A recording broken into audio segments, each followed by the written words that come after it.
Berikutnya kita sampai pada bab 3, metode penelitian.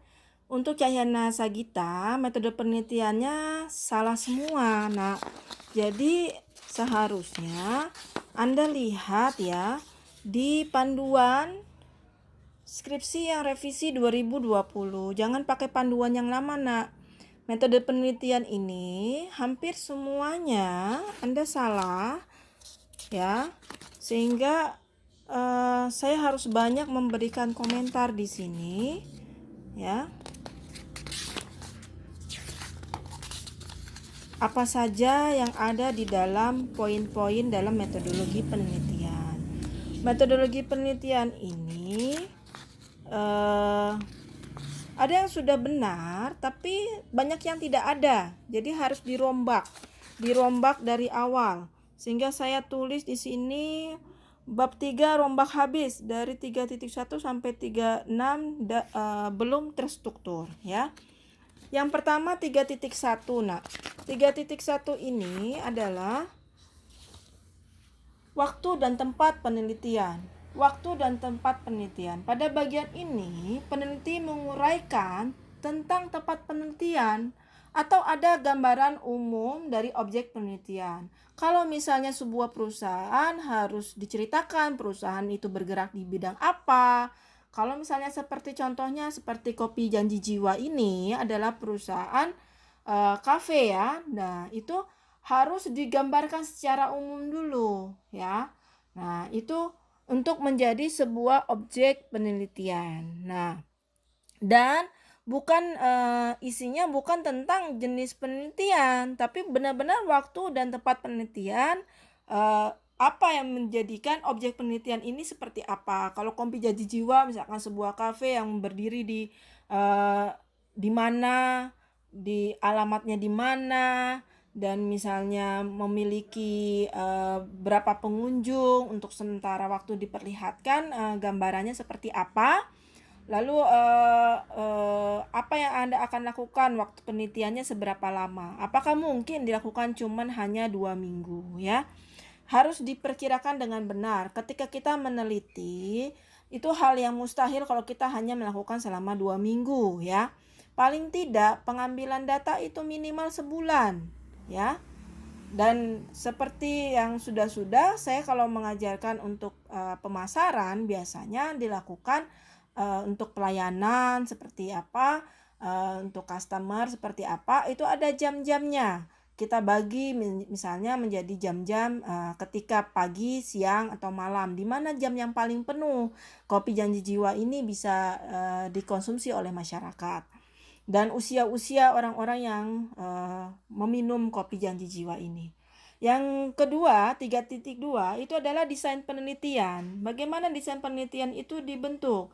Apakah dia penelitian kausal, ataukah dia penelitian korelasional, ataukah dia penelitian komparatif? Ya.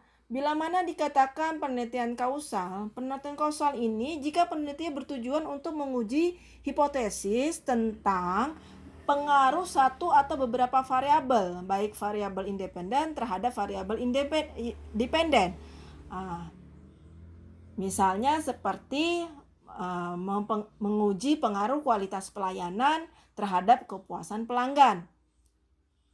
Nah, berikutnya penelitian korelasional. Seperti apa penelitian korelasional itu? Yaitu penelitian bertujuan untuk menguji hubungan antar variabel yang bersifat simetris, di mana tidak ditentukan yang mana variabel independen dan mana yang dependen. Jadi, misalnya peneliti ingin menguji hubungan keputusan pembelian ya dengan brand image, di mana tidak ditentukan mana variabel independen dan dependen dan kedua variabel tersebut. Nah, yang ketiga, bila mana dilakukan penelitian komparatif. Jika peneliti bertujuan untuk membandingkan satu fenomena dengan fenomena yang lain. Misalnya, peneliti bertujuan untuk menguji apakah kinerja perusahaan manufaktur di Indonesia berbeda sebelum dan sesudah krisis. Nah, pilihlah di antara ketiga itu yang menjadi desain penelitian Anda, ya. 3.3 berikutnya adalah definisi dan operasional variabel penelitian. Nah, di sini harus dijelaskan mana yang variabel yang diteliti, mau independen, dependent maupun intervening, ya.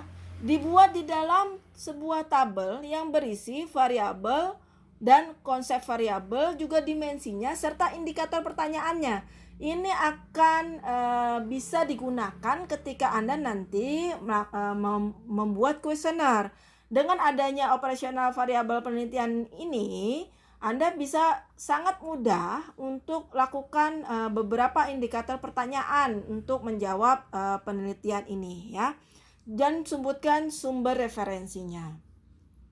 Yang berikutnya adalah metode penentuan populasi dan sampel, ya. Populasi ini adalah penelitian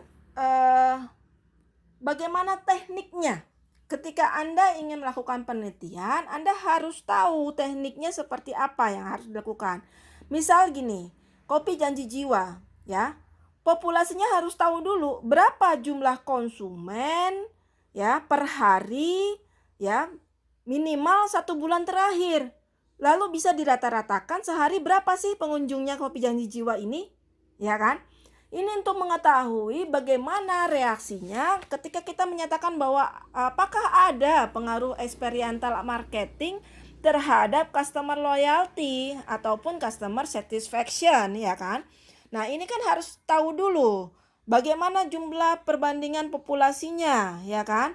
Setiap hari berapa, per bulan berapa, sehingga kita tahu berapa jumlahnya, apakah dia menaik atau turun. Nah, ini yang dijadikan sumber dari pengambilan sampel. Ketika kita sudah mengetahui jumlah populasinya berapa, sehingga kita ambil, kalau misalnya terlalu banyak dalam 1 bulan, misalnya di rata-rata 1 hari itu misalnya ada 300 pengunjung.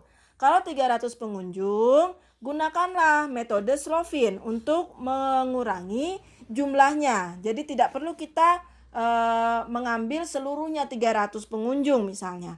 Tapi kita gunakan Slovin berapa sih yang minimal. Memang minimal N itu adalah 30 responden, tapi bukan berarti Anda hanya mengambil 30 responden. Ini dasarnya pengambilan ini adalah populasi yang Anda lakukan. Anda harus tahu dulu datanya, berapa jumlah populasi yang ada di restoran tersebut, ya. Oke, berikutnya 3.4. Karena ini Anda salah, 3.4 itu adalah metode 3.4 adalah metode penentuan populasi dan sampel, ya. Terus 3.5 adalah metode pengumpulan data. Metode pengumpulan data ini, ya, mencakup bahasan sumber data, jenis data. Ini sudah ada sebenarnya, ada di sini, ya. Nah, tapi tempatnya jadi berubah-ubah. Diikuti lagi panduan skripsinya yang terbaru yang ada di web, itu diurut kembali, urutan-urutannya ada di sana, sehingga Anda bisa mengetahui mana yang disebut metode pengumpulan data. Tadi ada sumber data, jenis data, teknik pengumpulan datanya seperti apa, ya kan? Terkait klasifikasi dari data primer dan data sekunder. Lalu sebutkan yang seperti apa data yang Anda butuhkan, ya kan? Teknik pengumpulan data itu bisa berupa wawancara, observasi, kuesioner, atau gabungan keduanya atau gabungan ketiganya. Dalam pelaksanaan pengumpulan data, umumnya digunakan instrumen yang harus diuraikan secara jelas, ya. Berikutnya 3.6 adalah metode analisis data. Nah, disinilah ketika Anda ingin melakukan metode analisis data, ya, cara dan langkah-langkah sistematis pengolahan data yang bersifat kualitatif maupun kuantitatif, ya. Bisa berupa deskriptif, bisa berupa pengujian hipotesis. Seperti yang Anda taruh di bab 2, itu adalah pengujian hipotesis. Nah, bisa Anda lakukan ditaruh di sebelah metodologi penelitian, ya. Ini bisa kita gunakan berbagai macam cara secara statistik untuk menguji analisis datanya. Oke, sampai di situ anak-anak, saya sudah menjelaskan bab 1 sampai bab 3.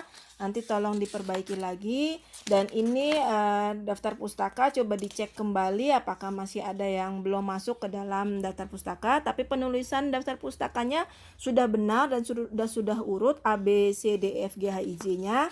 Dan memang caranya menjorok seperti ini sudah benar. Ya, lalu jangan lupa untuk melampirkan kuesionernya ya. Oke, sampai di sini anak-anak. Wassalamualaikum warahmatullahi wabarakatuh.